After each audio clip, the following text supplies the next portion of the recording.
Bamwe mu batuye mu karere ka Kamonyi mu murenge wa Runda mu kagari ka Kagina bavuga ko batunguwe n'urupfu rwa Mujawayezu Pelagie w'imyaka 64 basanze mu nzu yapfuye yatewe ibyuma, bakaba bakeka ko yaba yishwe n'umwana we babanaga w'imyaka 20. Iyo kuri igikondo gutya ikintu cy'igikondo bakingishaga abona umuntu ngo araryamye hepfo mu gakorodoro, amugezeho kuri ako gakorodoro ngo mukora avuga ngo ngo ariko Pelagie ngo kutari wabyuka ngo warwaye, ngo yakomanga ngo akumva ngo umuntu yabaye nk'igiti. Ubwo rero byaje kurangira asohotse abwira abo bari kumwe hanze, hari abagore bahingaga hafi aho, avuga ati wa muntu yapfuye byarangiye. Cyahabaye nyine twumvise inkumbi ko Pelagie yapfuye, ariko tubyumva hari hamaze iminsi ikintu cy'uko umwana we yari yaragiye ariko aza agaruka rero yarihindurije. Bamwe bakeka ko nyine bafite ikibazo cyo mu mutwe kuko yajyaga yirwa agenda, abandi bakavuga ngo yagikambakamba akava nk'akagenda nka metero 200. Rero mbese bwari ubuzima bwari burimo kugenda buhinduka, gusa ntabwo twabihamya kuko umuntu amenye uburwayi bwagiye kwa muganga, ariko icyo nacyo ngo cyariho. Rero mu gitondo twaje kumva iyo nkuru mbi ko dukurikije ko mushiki we yari yaramuhunze na musaza we, bavuga ko kubera icyo kibazo cyari kijeho mbere babanaga neza, ariko icyo kibazo kimaze kuzaho nibwo twatangiye kumva izo nkuru mbi ko mushiki yamuhunze amuhungira amaturanyi n'uwo mukuru we ko barwanaga bagakimbirana, mukuru nawe aramuhunga. Numva rero uwo ngo bari basigaranye ibyo ngibyo nyine byaje kuba dutungurwa n'ibyo, kandi ikibihamya byo twagiye dusanga nawe yahunze kandi bavuga ko ejo yahiriwe akarara muri iyo nzu. Ngezeyo ndasuhuza mbura umuntu wanyitaba, noneho ndakeka wenda ashobora kuba ari mu gikari, kanjye kuya mu gikari. Ndagenda mu gikari, ngeze mu gikari ndahamagara numva ntanyitaba. Noneho abo badamu bambwira bati uwo mudamu uwo mukecuru ashobora kuba arimo. Nteka ni ntawe urimo, ntese akaba atitaba. Nuko bati ahubwo dore hakingiye inyuma, ariko natwe twakwanaga duhingana umusiri, ati none ashobora kuba arimo, ni ntawe urimo. Nuko bati reka dukingwe turi. Ubwo rero nageze gutya nkuraho vero, ndebye gutya mu rugi ahantu yaryamye hagaragaraga, mba ndamubonye, ndahamagara ntiyitaba. Ese ko atitaba ntashobora kuba yaba wenda arwaye, wenda akaba yabuze intege zituma adashobora kwitaba. Ariko bari bazi ko ngo bakwanye ejo, ngewe sinari nzi, wenda navuga nti wenda hagiye yaba amaze nk'imisi arwaye, nibwo nagiye mujyaho. Ariko niba kubera ko yarebaga hirya sinari nzi niba ari we cyangwa se n'ari umuhungu we babana aho ngaho. Ubwo ndagenda nyeganyeza gutya, nkozeho nyeganyije numva ni nk'iki kibuye, numva ni nk'igitumba cyangwa igiti. Ubwo ariko mpamagara, noneho nibwo mbabwiye ntiyapfuye. Noneho yaratwikiyeho igitenge mu mutwe wose hatagaragara, ariko bigaragara ko yaryamye. Noneho ku gitenge nibwo mbonye amaso, nayo ntibamwishe, dore amaso yabaye ikibumbe, ikintu cy'igisheshe. Nuko nibwo nasohotse turasohokana, nibwo tuza hano ku muhanda, tuza gutabaza, tubwira abaturanyi tuti wa muntu bamwishe, tuti yarangije gupfa bamwishe. Ariko narebaga nk'umuntu ukuze mukuru, nabonaga ameze nk'amasaha 7 cyangwa 6 cyangwa 5 yapfuye. Bakomeza bavuga ko bifuza ko wagize uruhare mu yicwa ry'uyu mukecuru yashakishwa ndetse agakanirwa n'urumukwiye, kuko ngo yari umuntu mwiza utagiraga uwo yabaniraga nabi. Ubundi twebwe ikintu tuba tubona nta mpamvu zo kuruhanya, yafatwa ari umurwayi wo mu mutwe, yafata ari muzima, ndumva nta mpamvu zo kugira ngo ajye kurya ibigori abaturage bahinga. Yakagombye kujya ava mu nzira bagahanagura, ni uguhanagura. Agiye kurya ibiva mu baturage bazima kandi nta kintu azamara. Aramara iki? Arakora iki? Agiye kungura iki leta? Umukecuru yajajabaga, yahingaga, abishyura mitiweli, yorora udutungo, amwicishije icyuma. Araza kumara iki? Arajya gufungwa ngo yungure iki umuryango cyangwa yungure iki leta? Aracyari muzima? Ari muzima, ariko nawe yajya kuba muri leta agiye guhombya ahubwo leta, agiye guhombya n'abaturage, kuko nta kintu tuzamubonamo cyatugirira umumaro. Ubwo icyo twebwe tubona twifuza ni uko mubashije kudufasha nk'abayobozi, uwo wabikoze mukaba mwamutubonera rwose, yazaza mu nteko y'abaturage akavuga uburyo yabigenze cyangwa se nabo bari bari kumwe, kuko ngiye hari ikintu natekereje mbona nk'uko umuntu umwe atabasha kwifasha undi ngo amwice. Keka wo gukora ibyo ngibyo, ikintu dusaba ni uko bamushakisha tukanamenya nimba ari nawe wabikoze, noneho nawe akaba yahanahanwa.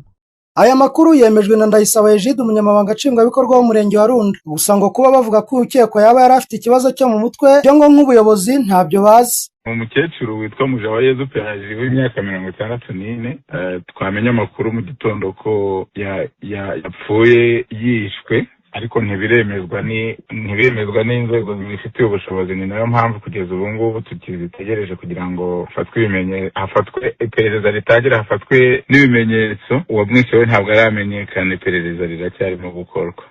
Uko wabyumvise ariko nanjye nabyumvise, ni uko adahari, ariko ibyo kumwisha byo ntabwo twabyemeza. Ntabwo twebwe nk'ubuyobozi ntabwo bigeze bakitugezaho ko afite ikibazo cyo mu mutwe, kuko bafite ikibazo cyo mu mutwe cyangwa bafite uburwayi dufatanya n'imiryango yabo kubageza kwa muganga, kandi ntabwo bigeze babitugezaho kugira ngo tubafashe.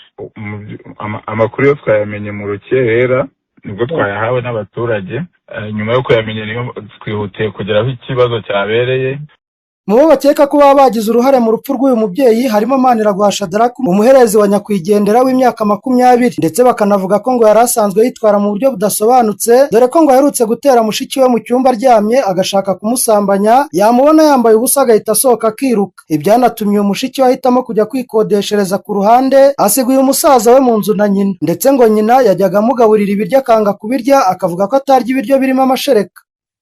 Eric Habimana, B+TV, mu karere ka Kamonyi. Ni bamwe mu baturage biganjemo abagore batuye mu gace kazwi nko mu Gasitwe kari mu mudugudu wa Nyarusange, akagari ka Nyamugari, umurenge wa Gasaka ho mu mujyi w'akarere ka Nyamagabe, bavuga ko babangamiwe n'uwitwa Habyarimana Jean Baptiste uzwi ku kazina ka John Gisazi, ngo yitirira imitungo y'abandi akabeshya abagore kariye nyamara atariye, ashaka kujya kubatunga nk'abagore be, rimwe na rimwe n'imitungo yabo akayibanyaga, ngo yabona imaze gushira akabirukana nabi, nk'uko bamwe mu bo byabayeho babigarukaho. Ahuye n'ibibazo bitandukanye, bigatuma rero ubashe kunganiza nyeretse impuhwe, yanyeretse umutima w'impuhwe, numva ko mbonye umuntu, ariko naje gusanga nta muntu urimo. Yakeye umutwe anyereka ko ari umuntu ushoboye kandi ko ari umukire, abasha kugira ahagera hose ayemereye kuhagera. Nanjye nitanga numva ko ndi kumwe n'umugabo w'umukire. Ntago wagera ahantu hari inzu nziza nk'iriya nawe nuza kuyireba ngo ureke kugira icyo ukora. Umuntu w'umugabo yarakoze akavunika kubaka inzu nk'iriya cyangwa akabasha kuyigura, nawe uhita wumva ko utwo waba ufite watumuhereza.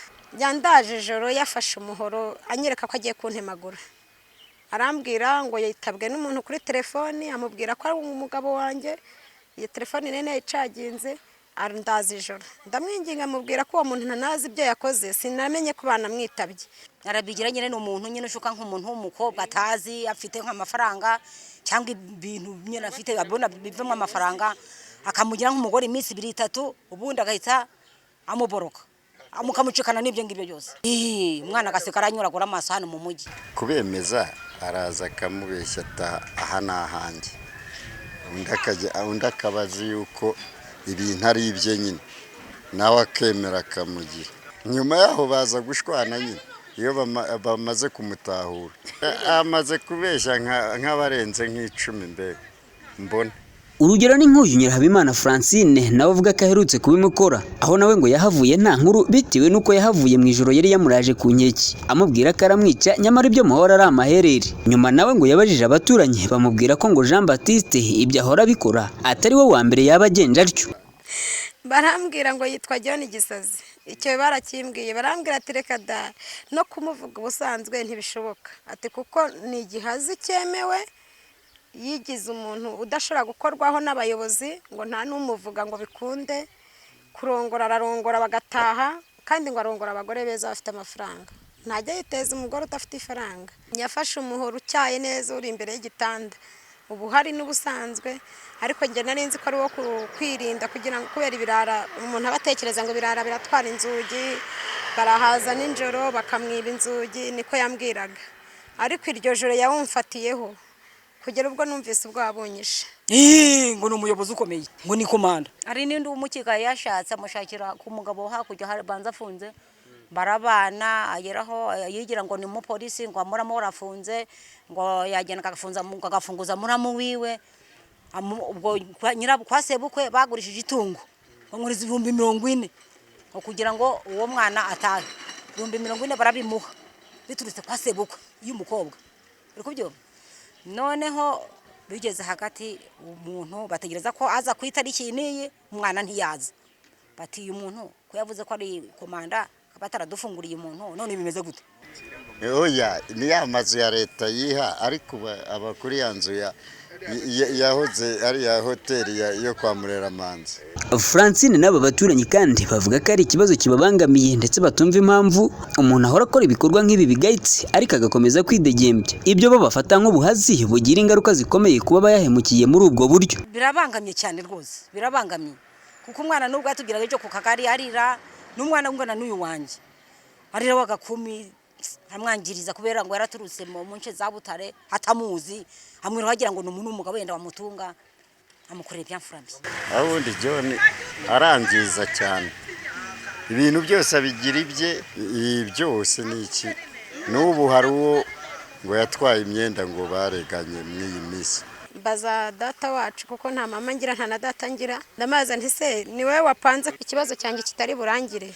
Ati Francine ntabwo giye iki kibazo nari nkiza ariko kugeza uyu mwanya reka nihamagare umutekano mubwire ko tutakeneye kukujugunya nimba wari inyamaswa ntabwo tuzaguha inyamaswa. Yahamagaye umutekano amubwira ko ikibazo cyanjye agomba kugikemura. Habyarimana Jean Baptiste uzwi ku kazina ka John Gisazi we ku murongo wa telefone yakaniye B+ TV by'aya makuru amuvugwaho ko ari ukumuharabika. Yongeraho ko Francine baherutse kugirana ikibazo atari we wabaye intandaro. Yewe niwe mudamu wa mbere nabanye nawe yo kwase none wabo bazi najyaniye isuka. Abo ngabo genda bakwerekemo byibura bakwerekemo basi umugore umwe nibwo ubishikira amakuru y'ukuri. Ariko ushaka ubuzi cyatukinga aravuga ngo dore igitebe cyane. Muri rusange aba baturage bifuza ko ubuyobozi n'abandi bafite mu nshingano bakemura iki kibazo mu maguru mashya kandi mu buryo burambye. Ntikibireka ni ikintu kitajya cyumva nyine gikorana mu muco ntazi gushyira imbaraga hasi ngo akore nk'abandi. Leta bishyizemo imbaraga yadufasha ikamagana nk'ibyo ngibyo nyine bitudushize abana imitwe. Kireka bamujyanye akabavuye bakamucisha mu ngororamuco. Ndi umubyeyi ukeneye ko n'abandi babyeyi bahabwa agaciro. Ntago nifuza kumva umugabo ushobora kwirirwa atekera imitwe ababyeyi bagenzi banjye. Nkeneye ko ajya mu butabera akagaragaza nimba akwiye kutwihishamo kwihishahisha ku nzu ngo inzu niye ngo inzu ngo arakomeye ngo afite imodoka.